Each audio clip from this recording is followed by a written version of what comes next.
The soul we get from Freya on New Game Plus is the old Pale Drake soul, which probably belongs to the last of the original lords we have not covered yet, Seath the Scaleless.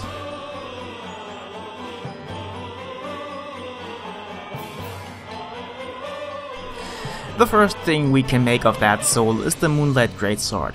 Rather than just being in every Souls game, it's actually in plenty of From Software games. Its description in Dark Souls 2 reads as follows. The blade of this greatsword shines like the brilliant rays of the moon. In the oldest legends, rarely spoken of today, it is said that the sword was born of a great white being. In Dark Souls, we can get that weapon by chopping off Seath's tail. The description of that version of the weapon refers to Seath as the grandfather of sorcery. We've already seen the weapon itself on our way through the Shaded Woods, but it was not very effective in the latter half. Essentially, it's a greatsword, but instead of heavy attacks, it shoots projectiles, which can be very useful but decrease the weapon's durability, so use them sparingly. The second thing we can make is a sorcery that returns from the first game, and we're only gonna read the description of the first game because it says the same as the one in the second, plus some extra lore. Sorcery boosted by the knowledge of Logan acquired at the Regal Archives. Fire-piercing crystal soul spear. These magic pale spears sharpened through crystallization are on par with the armaments of ancient lords. The regular soul spear, which was also devised by Logan, was already said to be on par with Gwyn's lightning, and this is even stronger. It's pretty much the most powerful basic projectile spell you'll find in the game, does tons of damage as you can see here. Now about Seath himself. We could already learn a little bit from the item descriptions, but let's start from the beginning. Seath himself is a dragon. Dragons are said to be immortal, but Seath was born without scales. Those scales, of course, happen to be what gave the dragons their immortality, or rather their inability to be killed. Seath wanted that, but he couldn't have it. Maybe the other dragons bullied him for it too, I don't know, but eventually he sided with the three lords and betrayed the dragons. He was instrumental in killing them apparently, but we don't know what he did exactly aside from sitting on top of a mountain of dead dragons, crushing what supposedly is a dragon heart or scale. But Gwyn was thankful to him anyway and gave him a fragment of his Lord Soul, granted him the title of Duke, and allowed him to pursue his research. Most importantly here, Seath did not have a Lord Soul of his own. The fragment of Gwyn's he possessed granted him some power, but ultimately he wanted to be his own thing, which was to be immortal, of course. His research on immortality is what drove him insane eventually. Among other things, he kidnapped people, monsters, animals, and sewed them together.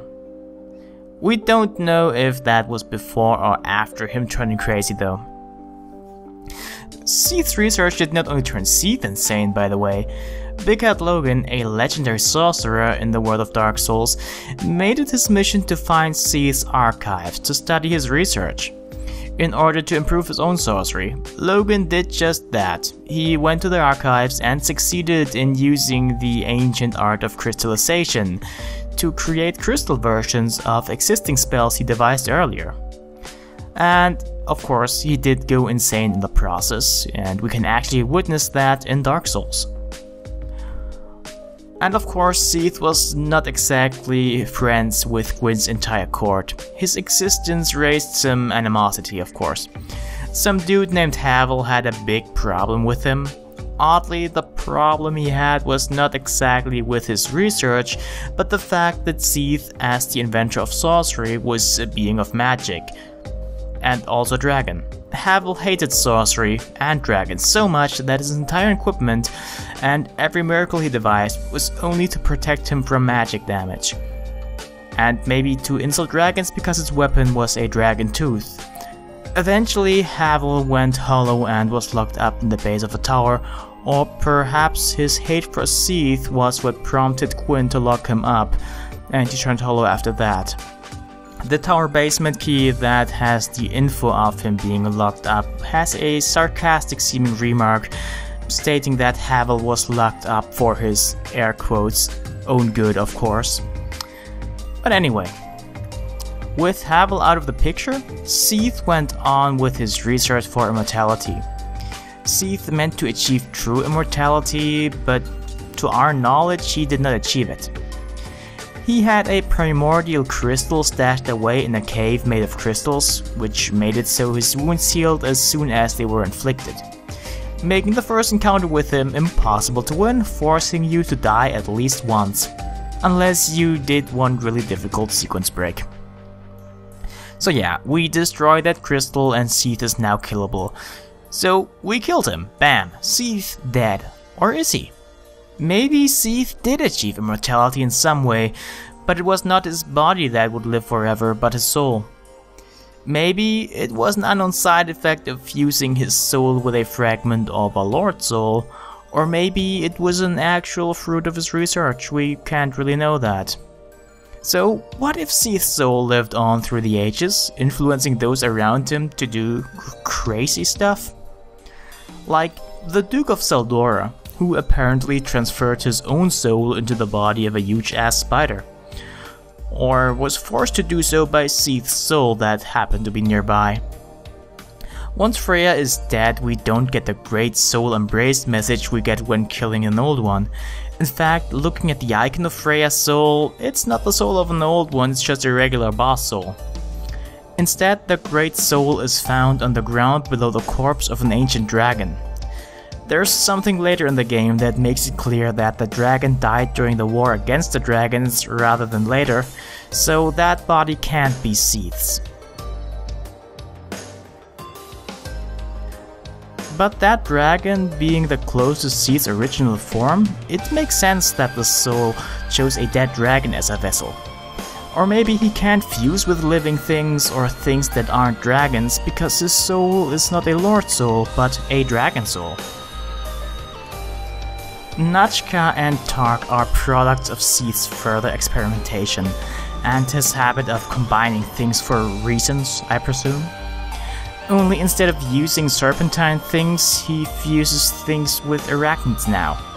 Serpents are said to be imperfect dragons within the lore of Dark Souls, so using them as a starting point to find out about immortality of dragons seems like it's reasonable. But maybe freaking spiders and scorpions seemed like a better idea after a while.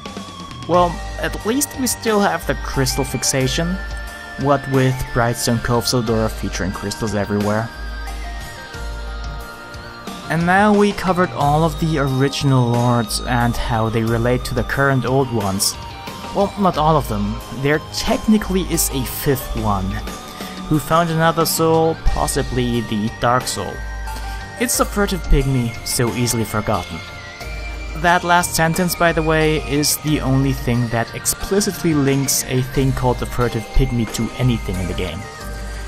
Everything else is speculation, and we may get a chance to get into that later, but right now we have no excuse to discuss such matters. And while the link between the lords and old ones is based mostly on inference and speculation as well, well, the fact that they are presented to us in that way is just too convenient. We can't be 100% sure whether it's true, but I certainly believe it. But this has been the last lore video until we get an excuse to make another one. I hope those not familiar with the first game's lore got something out of it. For now, we'll just go through the game normally and see what's yet to come. See ya then.